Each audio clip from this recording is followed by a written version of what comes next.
Bom dia, discípulos de Jesus, preparados para mais um encontro com o Mestre? Estou aqui conectando com o pessoal do Google Meet. Estamos com problema de energia hoje, mas estamos na fé de que tudo vai dar certo.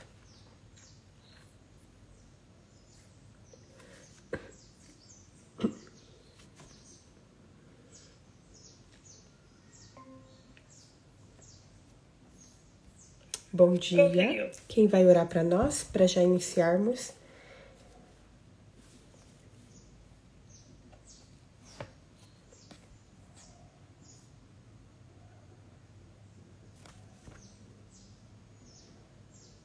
Estão me ouvindo? A senhora pode orar para nós? Eu posso orar. Ok. Posso orar. Por favor.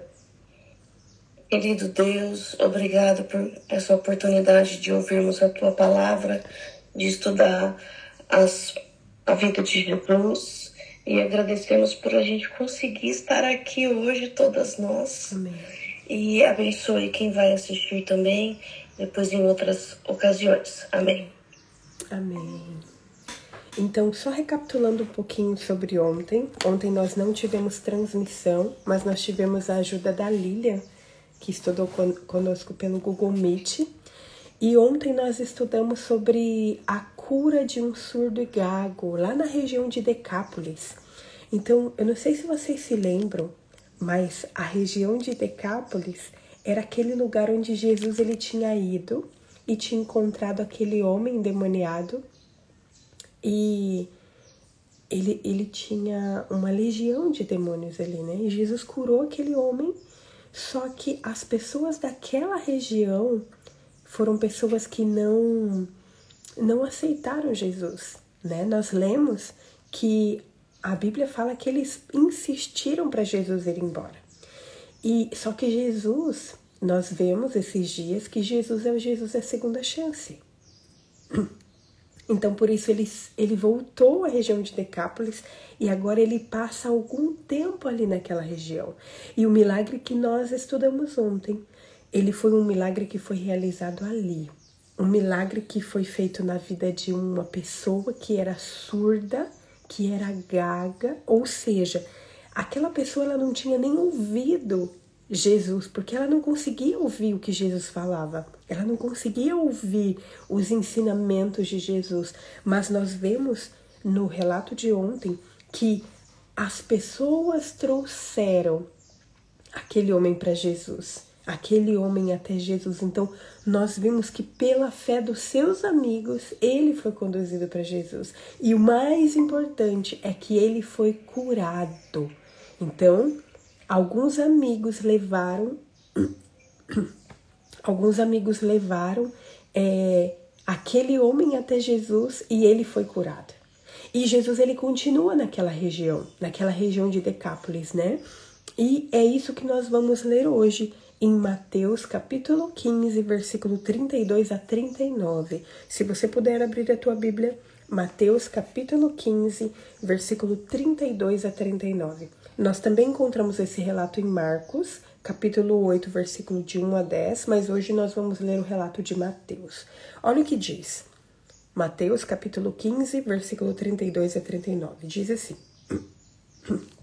Então Jesus chamou seus discípulos e disse: Tenho compaixão dessa gente, porque já faz 3 dias que eles estão comigo e não têm o que comer. E não quero mandá-los para casa em jejum para que não desfaleçam pelo caminho. Mas os discípulos lhe disseram: Onde haverá nesse deserto pão suficiente para saciar tão grande multidão? Jesus perguntou: Quantos pães vocês têm? Eles responderam: 7 pães e alguns peixinhos. Então, tendo mandado o povo assentar-se no chão, pegou os 7 pães e os peixes, e tendo dado graças, o partiu e deu aos discípulos. E estes distribuíram ao povo. Todos comeram e se fartaram, e dos pedaços que sobraram recolheram 7 cestos cheios. Ora, os que comeram eram 4.000 homens, além das mulheres e crianças. E tendo despedido as multidões, Jesus entrou no barco e foi para o território de Magadã. Então aqui o texto começa chamando a atenção, começa com Jesus chamando a atenção para o fato de não haver comida, né? No relato que nós vimos da primeira multiplicação, nós vemos que os discípulos vêm até Jesus e falam assim: mestre, manda essas pessoas para casa porque não tem comida, não tem pão, e para que elas vão pelas vilas comprando alimento para si. Mas aqui nós vemos que foi Jesus quem chamou a atenção dos discípulos para o fato de não haver comida. Então, essas pessoas, elas eram da região de Decápolis, ou seja, não eram pessoas judias, não eram judeus, mas eles eram gentios. Então, nós temos aqui um contraste entre a primeira multiplicação de Jesus, dos pães e peixes, a primeira multiplicação que Jesus fez de pães e peixes, e um contraste com a segunda multiplicação dos pães e peixes. Então, uma delas é que na primeira foram os discípulos que vieram a Jesus falando que não havia comida. E aquelas pessoas que estavam em volta de Jesus eram pessoas que eram judeus. Agora nós vemos pessoas ali que eram gentis, né? Que fazia parte daquele povo que muitas vezes eram discriminados, e Jesus ele se compadece dessas pessoas e pergunta para os seus discípulos: essas pessoas estão sem comer, o que nós vamos dar para essas pessoas? Eu tenho compaixão dessa gente, porque já faz 3 dias que elas estão comigo. É claro que hoje, por exemplo, quando nós contamos um dia, nós consideramos um dia como sendo um período de 24 horas.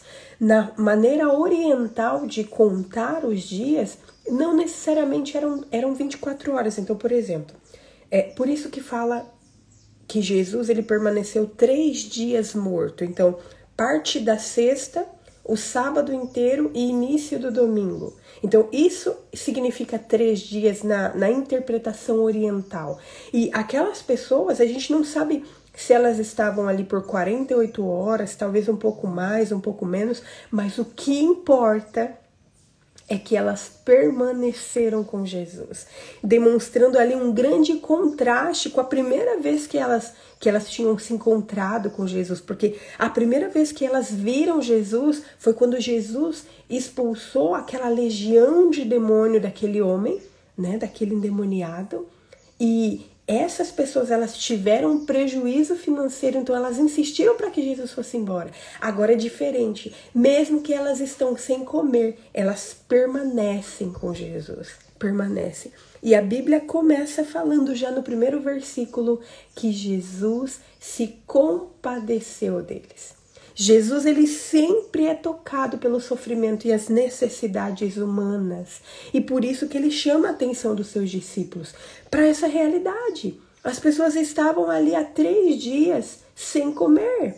Elas estavam com fome. Se elas tivessem levado algum alimento, esse alimento já tinha acabado. Então, Jesus, ele não queria mandar que essas pessoas fossem embora de mãos vazias, sem receber nada. E por isso que ele chama a atenção dos seus discípulos, porque ele se preocupava com elas. As pessoas estavam com fome e Jesus ali havia ensinado elas por 3 dias, mas Jesus não queria apenas satisfazer as suas necessidades espirituais. Jesus estava preocupado com o seu bem-estar físico.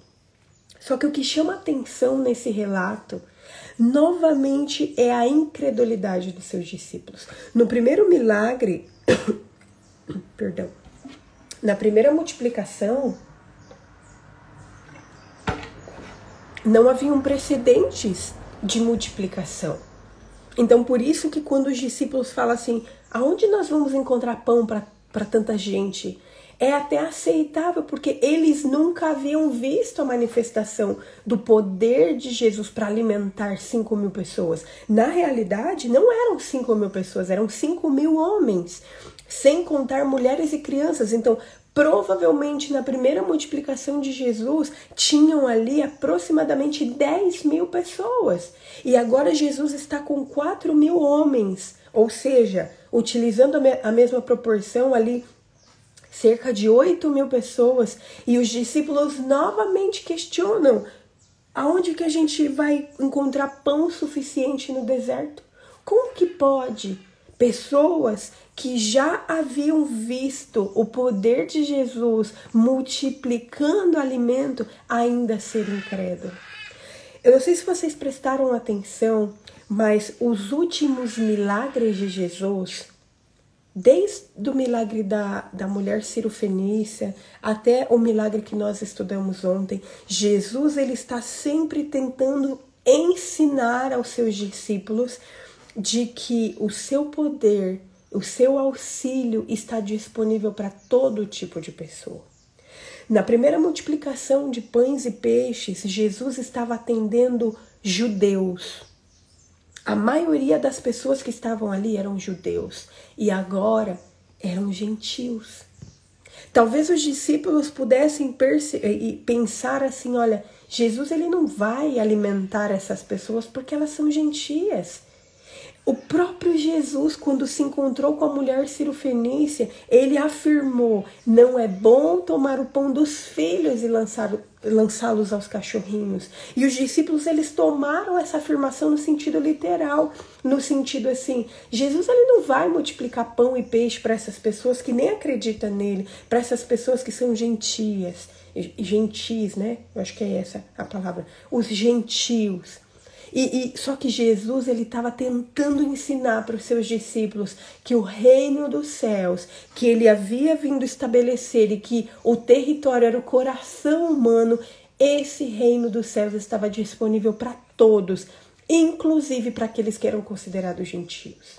E a Bíblia relata que Jesus ele vem e pergunta para os seus discípulos quanto alimento que eles tinham à sua disposição. Quanto que eles tinham? Olha o que Jesus fala: quantos pães vocês têm? E os discípulos afirmam: olha, nós temos 7 pães e alguns peixinhos. Jesus ele tinha 12 discípulos. E mais ele, e fora as pessoas que seguiam ele. Então pode ser que os discípulos tenham pensado assim: olha, nós não temos pão suficiente nem para nós. Nós só temos isso, a ponto deles nem citarem a quantidade de peixes. No primeiro milagre de Jesus tinha à sua disposição 5 pães e 2 peixes. Agora aqui os discípulos falam: olha, nós temos 7 pães e alguns peixinhos, né? Talvez aquilo não fosse suficiente nem para eles. Só que o mais impressionante é que, independente das pessoas que tinham ali à volta de Jesus, independente do tipo de pessoa que tinha ali, a Bíblia fala que Jesus teve a mesma atitude. Jesus ele toma os pães em suas mãos. Olha aqui, eu quero ler para a gente não perder nenhum detalhe. Versículo 35 fala assim: então, tendo mandado o povo assentar-se no chão, pegou os 7 pães e os peixes e, tendo dado graças, os partiu e deu aos seus discípulos, e estes distribuíram ao povo. Jesus ele queria ensinar ali para aqueles discípulos que não importava quem estava ali. O que importava é que aquelas pessoas estavam ali e elas haviam permanecido ao lado de Jesus. Permanecido. E é por isso que Jesus ele tem a mesma atitude que teve quando atendeu aqueles judeus. Jesus ele pede para as pessoas se sentar, embora que não fale.